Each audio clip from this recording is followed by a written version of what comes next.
ಆಗಿದೆ. ಮಾದಕ ವಸ್ತು ಉಪಯೋಗಿಸೋದ್ರಿಂದ ಒಂದು ನಿಮ್ಮ ಆರೋಗ್ಯನೂ ಹಾನಿ ಆಗುತ್ತೆ ಮತ್ತು ನಿಮ್ಮ ಎಜುಕೇಶನ್ ನಿಮ್ಗೆ ಏನಿದೆ ವಿದ್ಯಾಭ್ಯಾಸಕ್ಕೂ ಸಹ ತೊಂದರೆ ಆಗುತ್ತೆ. ಮಾದಕ ವಸ್ತು ಯಾರು ಬಳಸ್ತಾರೆ ಅದ್ರ ಬಗ್ಗೆ ಮಾಹಿತಿ ಇದ್ರೂ ಸಹ ನೀವೆಲ್ಲೂ ಕೊಡ್ಬೋದು. ಒಂದು ಆ್ಯಪ್ ಇದೆ ಡ್ರಗ್ ಫ್ರೀ ಕರ್ನಾಟಕ ಅಂತ. ಡ್ರಗ್ ಫ್ರೀ ಕರ್ನಾಟಕ ಅಲ್ಲಿ ನಿಮ್ಮ ಯಾವುದೇ ಡೀಟೇಲ್ ಕೇಳಲ್ಲ. ಮಾದಕ ವಸ್ತುವನ್ನ ಯಾರಾದ್ರೂ ಬಳಸ್ತಿದ್ರೆ ಅಥವಾ ಅದನ್ನ ಸಾಗಾಣಿಕೆ ಮಾಡ್ತಾ ಇದ್ರೆ ಅದನ್ನ ಪೊಸೆಷನ್ ಅವರ ಬಳಿ ಇದ್ರೆ ನೀವು ಅಂತ ಒಂದು ಇನ್ಫಾರ್ಮೇಶನ್ ಅಲ್ಲಿ ಅಪ್ಲೋಡ್ ಮಾಡ್ಬೋದು.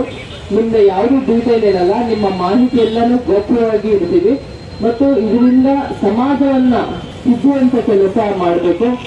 ನಶಮುಕ್ತ ಕರ್ನಾಟಕವನ್ನು ಮಾಡುವಲ್ಲಿ ಇದೊಂದು ದಿಟ್ಟ ಹೆಜ್ಜೆ. ದಯವಿಟ್ಟು ಎಲ್ಲರೂ ಮಕ್ಕಳು ಇದಕ್ಕೆ ಸಹಕರಿಸಬೇಕು. ಯಾಕಂದ್ರೆ ಈ ಕಾಲೇಜ್ ಡೇಸ್ ಅಲ್ಲಿನೇ ಇಂಥ ಒಂದು ಗೊತ್ತಾಗದೆ ಅರಿವಿಂದೆ ಯಾರೋ ಹೇಳಿರೋದು ಮಾತು ಕೇಳಿ ಅಥವಾ ಏನೋ ಒಂದು ಇದು ಮೋಟಿವೇಟ್ ಆಗಿ ಫಸ್ಟ್ ಟೈಮ್ ತಗೊಳ್ತಾರೆ, ತದನಂತರ ಅಡಿಕ್ಷನ್ ಸ್ಟಾರ್ಟ್ ಆಗ್ಬಿಡುತ್ತೆ ಅದು. ಹಂಗಾಗಿ ನೀವೆಲ್ಲರೂ ಇದಕ್ಕೆ ಸಹಕರಿಸಬೇಕು. ನಿಮ್ಮ ಸ್ನೇಹಿತರು ಯಾರಾದರೂ ಇಂಥ ಒಂದು ಅಡಿಕ್ಷನ್ ಅಲ್ಲಿ ಇದ್ರೆ ಅದನ್ನ ನಮಗೆ ಮಾಹಿತಿಯನ್ನ ಕೊಡಬೇಕು.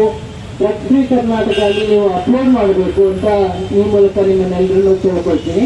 Thank you. ಈ ಜಾಥಾ ನಿಮಗೂ ಅರಿವು ಮೂಡಿಸ್ಲಿ ಮತ್ತೆ ಬೇರೆ ಜನಗಳಿಗೂ ಸಹ ಅರಿವು ಮೂಡಿಸ್ಲಿ. Thank you. ಒಂದ್ಸಲ